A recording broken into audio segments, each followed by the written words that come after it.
మనందరికీ ప్రశాంతమైన జీవితమే కావాలి. రోజు మొత్తంలో ఎలాంటి నెగిటివ్ థింగ్స్ జరగకుండా, ఎలాంటి బ్యాడ్ ఇన్సిడెంట్స్ జరగకుండా, రోజు మొత్తంలో ఎలాంటి బ్యాడ్ న్యూస్ వినకుండా ఇలా రోజంతా గడిచిపోవాలి దేవుడా అని మనం దేవుని కోరుకుంటూ ఉంటాం. కుదిరితే లైఫ్ అంతా ఇలాగే గడిచిపోవాలని చాలా ఫూలిష్గా అనుకుంటూ ఉంటాం. ఎందుకంటే మనకి గతుకులేని దారంటేనే ఇష్టం. మ్యాక్సిమం అందరూ ఇదే మెంటాలిటీతో బతుకుతున్నారు, నాతో సహా. ఈ భూగ్రహం మీద మనుషులు తప్ప అన్ని జీవరాశులు చాలా అలర్ట్గా ఉంటాయి. నేచర్ని ఒక కంట కనిపెడుతూ ఉంటాయి. ఎప్పుడు వర్షం పడుతుంది, ఎప్పుడు ఎండ కాస్తుంది, ఆఖరికి సునామీ, భూకంపాలను కూడా మనకంటే ముందుగా అవే పసిగడతాయి. చాలా అలర్ట్గా ఉంటాయి. కుదిరితే తప్పించుకుంటే, లేకపోతే ఆ డ్యామేజ్ని ఫేస్ చేయడానికి మెంటల్గా ప్రిపేర్ అయి ఉంటాయి.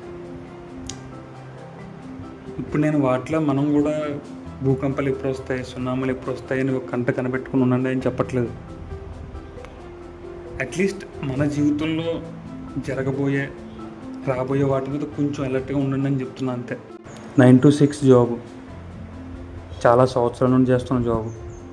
ఎందుకో సడన్గా ఓ రోజు పోవచ్చు. ఒంట్లో ఏదో వచ్చిన అన్హెల్దీగా ఉందని హాస్పిటల్కి వెళ్తే అక్కడ మనకి షుగర్ ఉందని చెప్పచ్చు, లేదా ఇంకేదో ఉందని తెలియచ్చు. అంత బాగుందనుకున్న దారిలోనే అడ్డంకులు వస్తాయి. మనం వెళ్తున్న దారి ఎంత బాగున్నా, ముందు వెనక ఎవరో రాకపోయినా, ఎదురుగా ఒక టర్నింగ్ వస్తుందేమో అని ముందుగానే ఊహించి అలర్ట్గా డ్రైవ్ చేయాలి. మనకంటే మన బిఫోర్ జనరేషన్ వాళ్ళు చాలా అలర్ట్గా ఉండేవాళ్ళు. మన తాతలు, నానమ్మలు వాళ్ళు. రాబోయే రోజుల్లో కరువు వస్తే అప్పుడు పరిస్థితి ఏంటి అని ముందుగానే 6 నెలలకు సరిపడా ధాన్యాన్ని అంతా నిల్వ చేసేవారు. కూరగాయలు పండని రోజులు, ఒకవేళ కూరగాయలు లేని రోజులు వస్తాయి, ఈ పచ్చళ్ళు అవన్నీ రెడీ చేసుకుని అట్లీస్ట్ పచ్చడి కలుపుకొని తిందాం అని ఒక ఆలోచనతో ఉండేవాళ్ళు. చాలా ముందు చూపుతూ ఉండేవాళ్ళు. జీవితంలో అలర్ట్గా ఉంటే వచ్చే ప్రాబ్లమ్స్ని ఆపలేకపోయినా కనీసం వాటిని ఫేస్ చేయడానికైనా కొంచెం మెంటల్గా స్ట్రాంగ్గా ఉంటాం. రోజులో ఒక్కసారైనా ఒక 1 hour కూర్చుని మన లైఫ్ ఇలా కాకుండా ఇంకోలా టర్న్ తీసుకుంటే ఏం చేయాలి,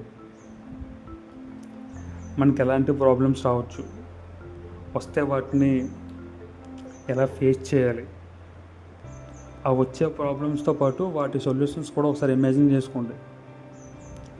ఒకవేళ నిజంగా ప్రాబ్లమ్స్ వస్తే వాటికి మనం ఇచ్చే రియాక్షన్ టైం చాలా బెటర్గా ఉంటుంది. ఇప్పుడు నువ్వు సంపాదించే దాంట్లోనే ఎంతో కొంత సేవ్ చేసుకుంటే అట్లీస్ట్ సంవత్సరానికి ఒకసారైనా ఫుల్ బాడీ చెకప్ చేయించుకుంటా. లైఫ్ ఇన్సూరెన్స్, మెడికల్ ఇన్సూరెన్స్ ఇలాంటివి కూడా ఆలోచించండి.